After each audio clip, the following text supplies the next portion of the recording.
कोई गारंटी नहीं है। लेकिन हम लोगों को ये लगा रहता है कि भैया हम तो मरवे के बाद सीधे स्वर्ग में जाएंगे।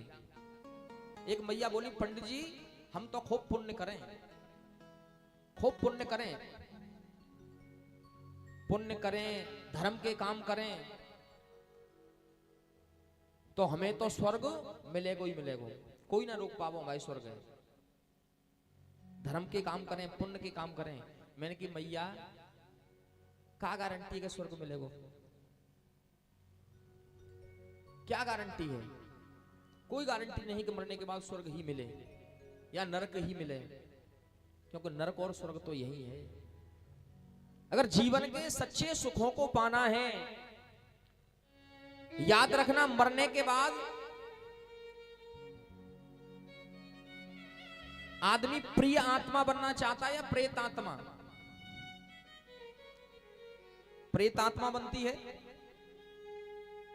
लेकिन अगर आपने जीते जी मोक्ष को पा लिया, अब मोक्ष मिलता कैसे है महाराज?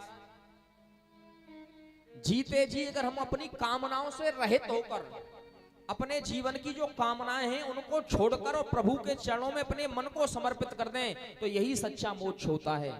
कामनाओं को छोड़कर अगर अपने प्रभु के चरणों में मन को समर्पित कर दें, जीवन में जीते जी अपनी कामनाओं से मुक्ति मिल जाए। हमें कामनाओं को छोड़ दें, हमें क्या चाहिए, इन कामनाओं को हम त्याग दें, छोड़ दें, यही असली मोक्ष है। और भगवान के चरणों में हमारा ध्यान लग जाए, भगवान के भक्त के द्वारा हमारे उनके चरणों में ध्यान लग जाए, यही हमारे जीवन का असली उद्देश्य होना चाहिए। यही असली उद्देश्य है। अब समझो मोक्ष क्या है? जीते जी हम अपनी कामनाओं को, कामना क्या होती है? मंदिर में गए, महाराज कैसू, हे प्रभु अब की बार कैसू बेटा की शादी है जावे, बेटी अब की भाई डॉक्टर बन जावे कैसे। ये कामनाएं हैं हमारी, और इन कामनाओं को अगर हम छोड़ देंगे वही मोक्ष है। जीवन में जिन कामनाओं को हम छोड़ देंगे यही मोक्ष है, कि ये हमारा काम बन जाए, ये हमारा काम बन जाए, यही कामनाएं होती हैं। और इन कामनाओं को त्याग कर अगर हम भगवान के चरणों में अपने मन को समर्पित कर देंगे, यही असली मोक्ष होता है। मोक्ष मृत्यु को नहीं कहते, मृत्यु को तो मरना कहते हैं। मोक्ष होता है जीते जी हम अपनी कामनाओं को त्याग दें, यही असली मोक्ष है। भक्ति को प्राप्त हो जाएं। और जिसको मोक्ष की प्राप्ति हो गई वो प्रेत आत्मा नहीं बनता, वो प्रिय आत्मा बनता है। क्या बनता है? प्रिय आत्मा। अब आप ये विचार कर लो कि हम प्रेत आत्मा बने कि प्रिय आत्मा बने। अब विचार कर लो अपने मन में। जीते जी अगर प्रिय आत्मा बनना है, जीते जी अगर प्रिय आत्मा बनना है, तो हमारे मन में जो भी विचार आते हैं कि ये हमारा हो जाए, ये हमारा हो जाए, तो इन सबको हमें त्यागना पड़ेगा, तब जाकर कि हम प्रिय आत्मा बन सकेंगे। नहीं तो प्यारे जीवन में प्रेत आत्मा तो बनना ही बनना है, कोई नहीं रोक सकता। और महाराज अगर प्रिय आत्मा बन गए, मान लो ये जीवन में हमारे सारे के सारे सुख मिल जाएं, जीते जी हमें स्वर्ग मिल जाए, तो स्वर्ग क्या होता है पता है? जो प्रिय आत्मा होती है, कहते हैं महाराज यही स्वर्ग है, स्वर्ग है यही। जीते जी अगर हमें स्वर्ग मिल रहा है तो हमें सुखों की प्राप्ति होगी। अब विचार कर लेना, कोई क्या है? पहला सुख क्या होता है जीवन का पता है? पहला सुख निरोगी काया। जीवन का पहला सुख क्या है? निरोगी काया। हमारे शरीर में कोई रोग ना हो महाराज, कोई बीमारी नहीं होनी चाहिए। लेकिन सबसे बड़ी समस्या तो यही है महाराज, सर्दी को मौसम चल लो, घोंटू में बहुत दर्द है, अब ना चलो जाते चिकनगुनिया है वो महाराज।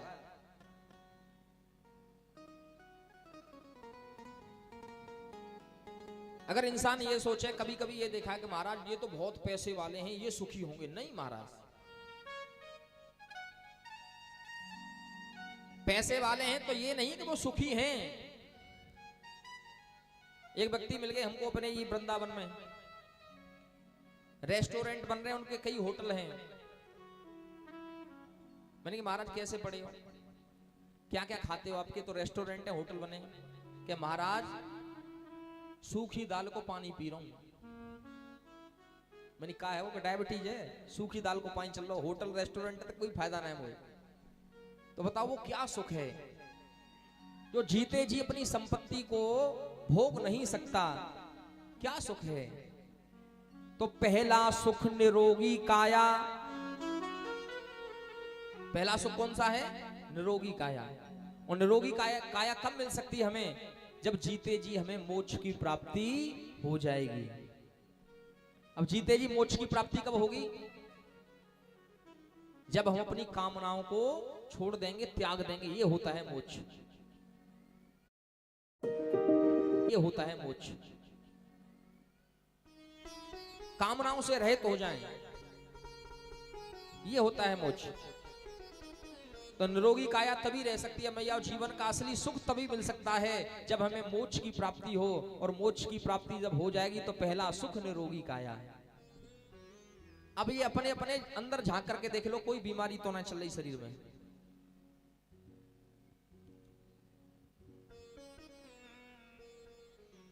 देख लो अपने अपने अंदर झांक के। तो इसका मतलब ये है कि आप अभी कामनाओं में हैं कि ये काम महाराज कैसे हो जावे।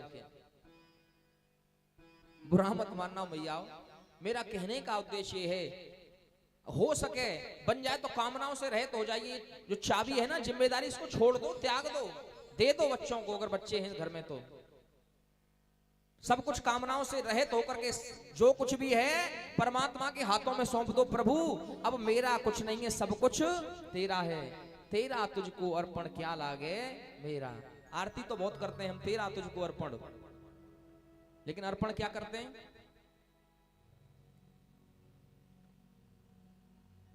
अर्पण क्या करते हैं, अर्पण कुछ नहीं है।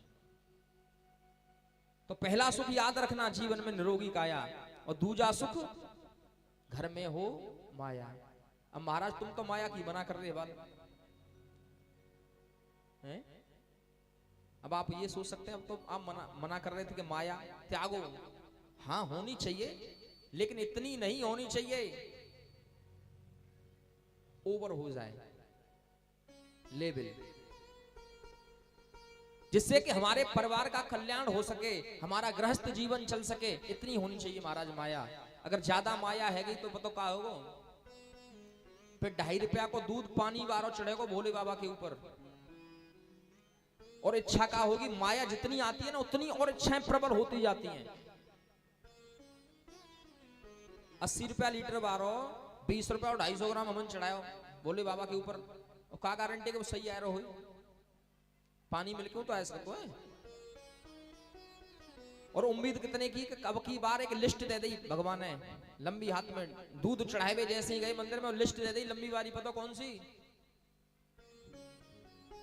महाराज इस बार हमारी खेती है तो इसमें इतना फायदा हो जाए, बेटे को सरकारी नौकरी मिल जाए, बेटी की शादी हो जाए, और महाराज बिजनेस में ज्यादा नहीं तो 10-20 लाख को फायदा है जावे।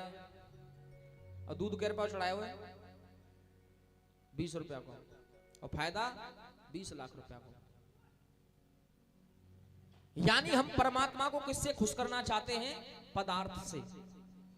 पदार्थ ही तो है, हम भोग लगा रहे हैं, पदार्थ से खुश करना चाहते हैं परमात्मा को। लेकिन याद रखना प्यारे, परमात्मा पदार्थ से खुश नहीं होता, परमात्मा तो प्रेम से खुश होता है।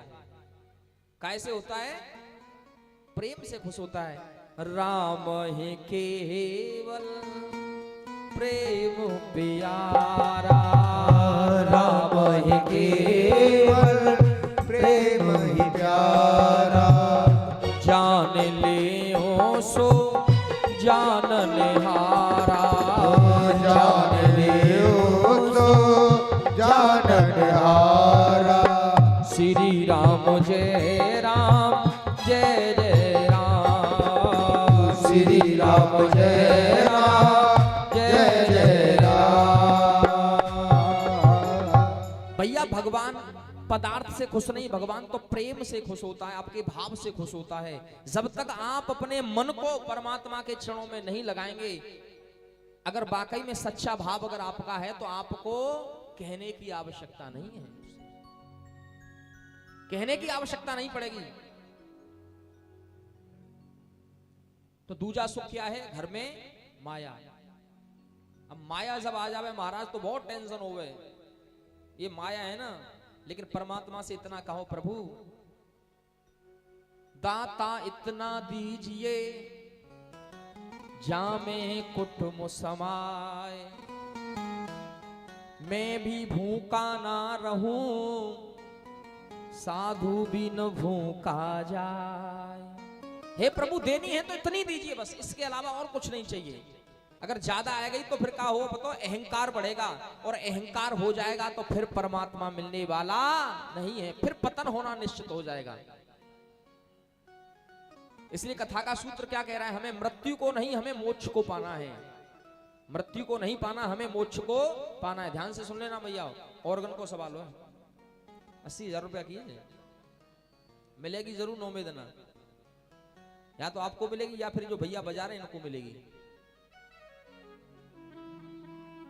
इतना ध्यान रख लो, हमें मृत्यु को नहीं पाना, मोक्ष को पाना है। तो दूसरा सुख कौन सा है? घर में हो माया। लेकिन कछु आदमी पता कैसे मिले? एक आदमी बोलो महाराज एक मंत्र दे दो ना।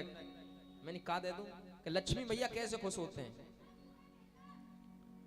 मैं लक्ष्मी भैया, मैंने तुम बिना मंत्र की रहने दो, क्या करोगे? कि नहीं महाराज मुझे तो एक मंत्र याद है और मैं उसी मंत्र का जाप करता हूं मंदिर में जब जाता हूं। मैंने क्या करते हो भैया मंत्र का जाप? क्या करते हो मंत्र का जाप? बोला महाराज जब मैं जाता हूं ना मंदिर में तो मैं तो यही कहता हूं मैया से, मैया लक्ष्मी मैया मनाऊं मैं अब अनेक खुश है जाओ, और जितनो अमेरिका में सोनो है वह मेरे घर दे जाओ। जितनो अमेरिका में सोनो वह सब मेरे घर में बच जाओ। मैंने कि जीवन में तुझे कभी मिलने वाला नहीं है, तेरा भाव है ही नहीं। लेकिन प्यारे याद रखना, अगर हमारे पास धन भी आ रहा है ना जीवन में, अगर हम धन भी कमा रहे हैं तो धन हमारे पास हमेशा नीति का धन होना चाहिए, अनीति का नहीं होना चाहिए। नीति का धन। एक बोले महाराज एक चीज बताओ, तुम कहते हो बार बार कि नीति का धन, अनीति का धन जब होता है तो पतन होना चालू होता है। महाराज हमारे पड़ोसी तो ऐसे खूब 2 नंबरों कमा रहे हैं, खूब 2 नंबरों, लेकिन उनको तो कछु ना है भाई, आज तक कछु ना है भाई। लेकिन प्यारी याद रखना, आप सोचो कि जैसे ही आया 2 नंबर का